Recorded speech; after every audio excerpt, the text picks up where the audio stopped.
people are mad about the new Pokemon tournament circuit for 2025, here's what happened and why people don't like it. So you first have to understand how the Pokemon World Championship actually works. The current circuit is built around qualifying for that World Championship, and to qualify for the World Championship, you needed to hit the minimum number of championship points.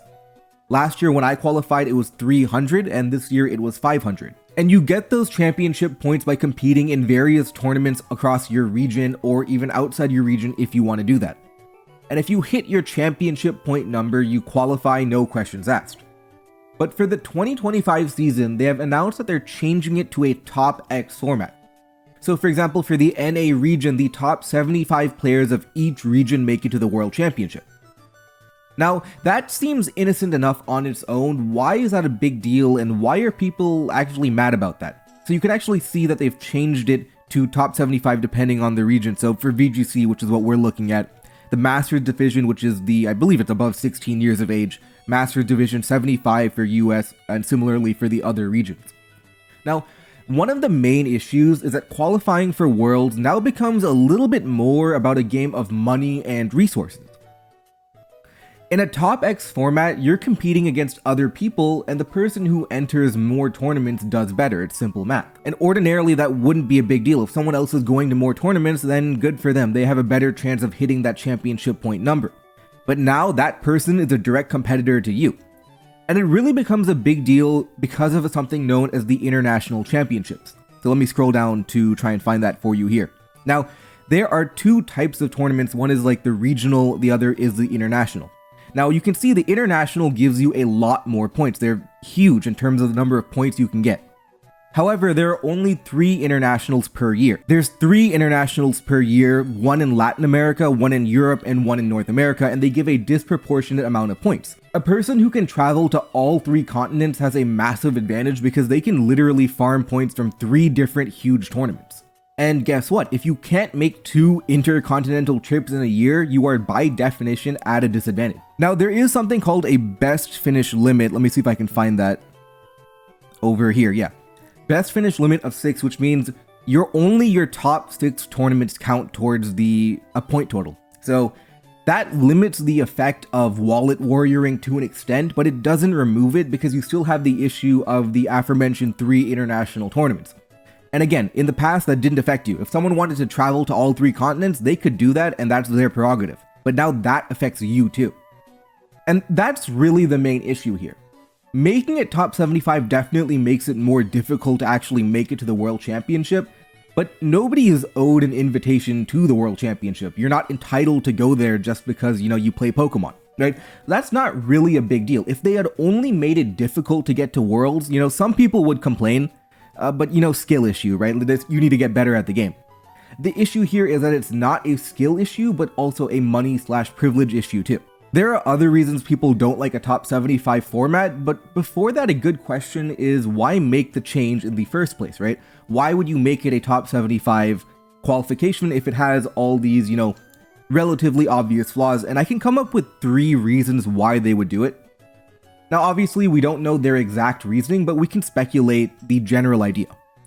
One is about forecasting attendance for the World Championship. Over the past 2 years, the game has grown massively, with tournaments breaking all sorts of records and popularity. But with increased growth, you also have increased unpredictability. Will the game continue to grow? Will it stagnate? How exactly do you chart that growth? For example, last year, 108 people qualified from North America to the World Championship, including me. But this year, 150 people or more from North America qualified for Worlds. Now, every region is having this uptick in participation, and when you multiply that and you add it for different games too, like Pokemon Go or TCG, you end up with real logistical challenges for the World Championship because you can't really forecast how many people will qualify.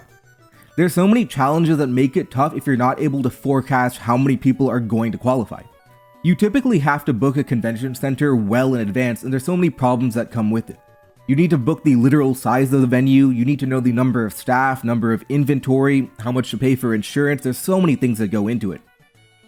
And if you underestimate the number of players, then you don't have the resources you need, and if you overestimate the number of players, you waste a lot of money. It is a genuinely challenging problem, and having a fixed number of players reduces operational cost. For example, say they didn't have a fixed number. For example, would you expect 2025 to continue its growth? Would you expect it to stagnate? It's a tough question, and you have hundreds of thousands of dollars on the line for that question. It becomes quite tough. Now, the second reason could simply be to limit the number of players to make Worlds more exclusive. Now, prestige and elitism, I don't want to get into a discussion about that. It's extremely subjective, but it could simply be that they want less people qualifying for the World Championship. They want to make it tougher, they want to make it rare, they want to make it really special. Now, that's totally fine to do, and again, I don't think many people will have an issue with the World Championship being an elite event, but the way of going about it with top X ideas is what makes people not like it. And third is probably diversity too. You want a good mix of different regions showing up for like a true world event. So you don't want any one region to be overrepresented. That could be another reason why they're doing it. So it does make sense from like a company point of view why you would want a fixed number, a top 75, but the issues come onto the players with that decision. Now, there are other reasons why people don't like top X as well. One reason is that it becomes really toxic. It's not enough that you win, but others also have to lose. You end up in situations where you have to root for your friends to lose, where there's more incentive to, well, not more, but there is some incentive to ruin someone else's game. It's inherent to the format. And it's also stressful not knowing the whole year whether you're doing good enough to qualify. How many points do you actually need? The answer is always going to be more. With a fixed point bar, you can make reasonable plans of going to X number of events per year, and if you didn't make it, then great, you probably weren't good enough. But now there's always a feeling of uncertainty. Do you sign up for every event you can feasibly do? You don't want to be in a position where you miss out, but you could have done better if you'd gone to one more event. And again, you're not entitled to anything, but it's very uncomfortable to not have that feeling of it being in your hands, of you controlling your destiny, because you always have to keep watching that points table, watching to see how other people are doing and not just yourself. I do think some of the concerns are a little overblown.